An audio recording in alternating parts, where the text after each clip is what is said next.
Welcome to PioPitch Video Podcast. I am Sydney Stek, psychology major at Marietta College, class of 23. Today, our guest is Molly Stek, owner of Molly Snazzy Stitches in Canal Winchester, Ohio. Welcome, and tell us a little bit about yourself and the nature of your business.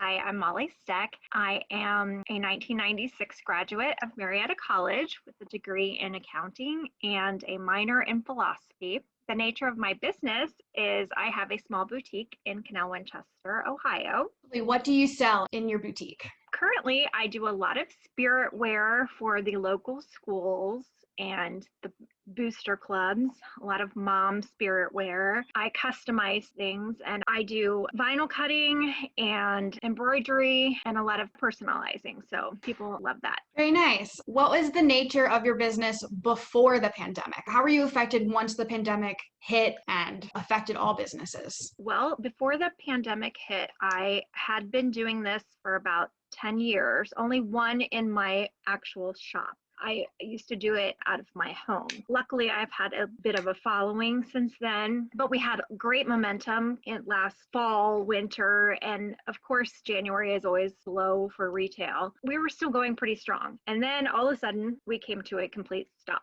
So that was kind of like, oh, what do we do now? So at first I did pretty much just kind of like waited and to see what was going to happen because it was unprecedented. Then I started making masks because that's something that I could do. And I had a lot of fabric at home in my stash of fabric. I ended up making them and just asking for donations, or if you couldn't make a donation, just take a mask, because I felt like at least I was giving something back to the community and doing something useful. It was basically free because I already had the supplies. So I ended up paying my rent while we were closed and my other utilities and such. I wasn't necessarily making money, but I was surviving. How have you overcome and how are you doing now that the pandemic has kind of settled? Over the summer, people would it was a little sporadic due to everything that was going on, but I would say we still did fairly well. Sometimes I was surprised how many people would come in. I think people have kind of made this pact with themselves that they were going to shop more locally. I've had a lot of people tell me that right now, as they're preparing for the Christmas holiday, they're like, I am shopping, doing everything local. So we've been pretty busy. I still do a lot of personalizing. I have offered to deliver to people's porches. They can pay me virtually on PayPal or Venmo and that kind of thing, or they can just give me their credit card over the phone. So there's a lot of ways to do it without having to be face to face. But a lot of these people are clients that I've already done things in the past for. So they know me and we have kind of built a relationship. So that has helped. And then other people just by word of mouth have been saying, oh, well, I got my masks or my football sweatshirt, football mom shirt from Molly. Why don't you contact her? So via social media, I've been kind of trying to keep in contact with people and let them know what's going on that way. So I feel like we're still growing, even though it's weird right now. But I think we're overcoming this because we're finding new ways to do business and it isn't always face to face. So I know that you are in a location where you have small businesses all around you. Mm-hmm. How have you guys as a community kind of come together without actually like physically coming together because of the pandemic? Luckily, what's great about the businesses in Canal Winchester is the majority of the ones that are at least the small boutique style, we're all women owned. If I don't have it, I will try to point people in the direction of someone locally that has whatever their need is of the customer. We have had a couple events where we have kind of invited the community and told them the rules. You have to be socially distanced, wear a mask. You have to allow only a few people in at a time into your shop. But we've done it as a group and had kind of like an evening of shopping, but we kind of spaced everybody out. And that went really well. People were very receptive. Everybody's really ready to be face to face again. And they're following the rules, at least in our community, because they want to see us succeed. And they're really, really trying hard to band together as a community, customers and the business owners. So we're just keep trying to be positive, working together and recommending each other on Facebook or Instagram. Those have been very helpful. Yeah. How have your media presence, have you grown on the media since you can't actually be face to face and have that communication? Yeah, Yes, I have a lot more people that seem to be liking my Facebook page. I am not great at this.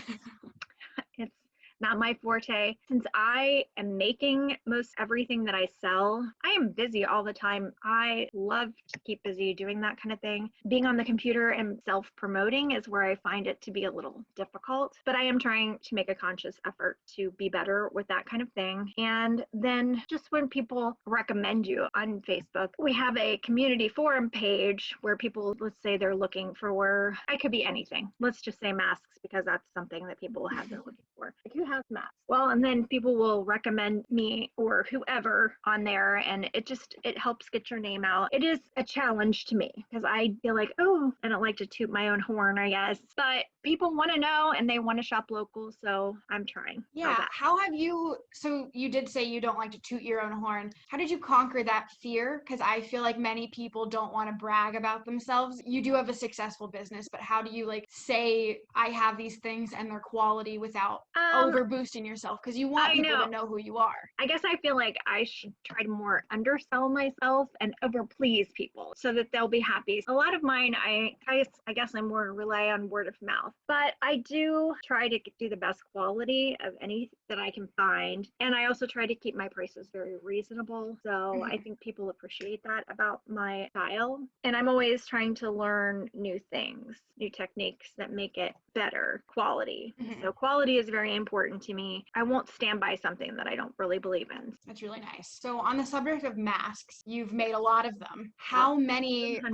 700? At least. That's a lot of masks. And 700 by hand with fabric, and then I sourced some elastic that is actually made in Canal Winchester too by a rope factory, which I didn't even realize was here until I was looking for a different option, because in the beginning of the pandemic, elastic was so hard to find. You're like, nobody has elastic. All the places were sold out. So this place happened to be right down the street, is manufacturing rope, and then they started manufacturing this really stretchy but soft elastic, yeah, which can is we even see your better. mask? You can hold it up and kind of show everybody. Yeah. So there's one. These are the ones that I made with my fabric scraps and things. So also I've also started sourcing some from the t-shirt manufacturers. Have also all started making masks too. So these I put a little, kind of personalized it. They're really cute. Yeah. For those people. It's nice to have the variety of kind of masks because not everyone likes the same thing. Exactly. It's really nice. Thanks. How have creating these masks like affected you personally? Because you are the creator. You don't have another person making these things with you. I don't know. People give me ideas. I'm the person at the grocery store who's like looking at everybody's masks to see how they're made so I could try to improve mine. I know. I'm like, where'd you get that mask? That looks interesting.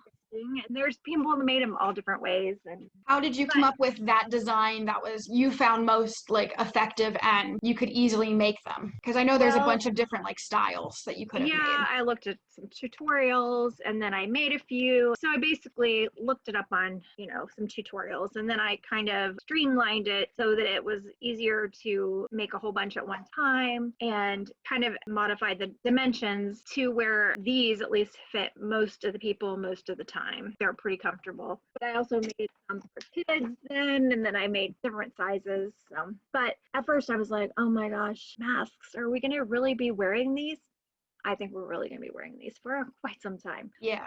And we have been. And now that our governor is on board with, everybody's required, before it was kind of semi-optional. So we have to have them. Yeah. Might as well be cute. Exactly. You also mentioned that most of the other small businesses in your area are run by women. What would some of that advice that you would give to other people who want to like be a small business owner or just are a small business owner and need some advice, especially to women, because typically women are overlooked in that kind of role? The businesses in our town that are all owned by women that I am talking about, there are some that are not obviously owned by women, but the ones that are in our little group downtown here, we have a baker who makes cupcakes, and she is doing an awesome job. So we have all different kinds. So there's like some vintage stores, there's me, there's a boutique. I guess find what you like to do, see how it works into your life, or how you can make your life work into your business business. What's nice for me is I started doing craft shows and festivals and things like that while I had another part-time job, while I was also raising my children. It was flexible and I could kind of do it when I wanted to do it and not do it when I didn't want to do it. But we have a young mom who just had a baby. She was working a full-time job, started her business while working a full-time job, and then it took off. So she ended up quitting her full-time job and doing this full-time. It's really, the possibilities are endless, whether you want to put in the hard work and how you want your business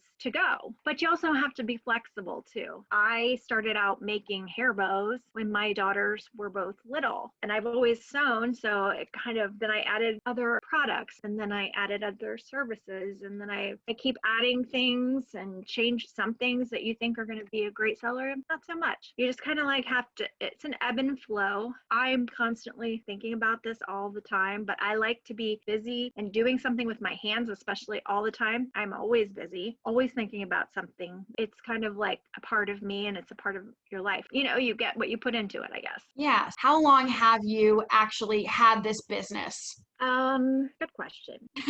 Well, I started making the hair bows when my kids were little, and I have a 20-year-old. So I would say I've been making those for about 18 years, I guess. That's crazy. But I've been sewing since I was 8 years old. I have been crafting my entire life. Like, it's my outlet. It was my hobby. I made my prom dresses in high school. I made It's impressive. my sister-in-law's wedding dress. I made my children clothing. It's just kind of like a hobby gone wild. So I've been doing it, well, since I was 8 years old, I've been doing something like this, not necessarily making money. I did make some prom dresses in high school, and I did some alterations for other people throughout my whole life. But with Molly Snazzy Stitches, I have been probably in business 15 years, and then the brick and mortar has been open for about 18 months. How has having like a physical shop affected you? Oh, I love it. I also was doing shows as well. I love doing shows. I'm a people person. I like to talk to people. I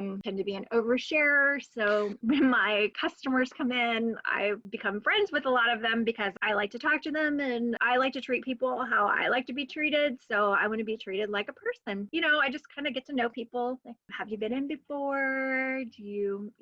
I just do some small talk when people come in because I enjoy getting to know people. Yeah. So when you go to these craft shows and people buy your product, do they typically tend to like follow you? Like once they find an item that they really like of yours, do they tend to like keep coming back? Because you I did hope build that so. personal connection. I think so. I do think that I have a lot of people are like, oh my gosh, I bought from you before. And then people start becoming familiar and like, oh, I got this for my daughter and she loved it last year. So I need another size because she's outgrown it. Or yeah, so I get that a lot. And I love that. I'm like, and I always say, repeat customers are the best customers because I'm a cheese ball, but it's okay. I mean, I'm not for everybody, but I think most people kind of like that because like I become sisters with them or friends with them or, that kind of thing. Lovely. Well, thank you so much for talking with us. Okay, thanks. All right, before we go, I'd just like to ask you one more question, and that is, what is your advice for young aspiring entrepreneurs?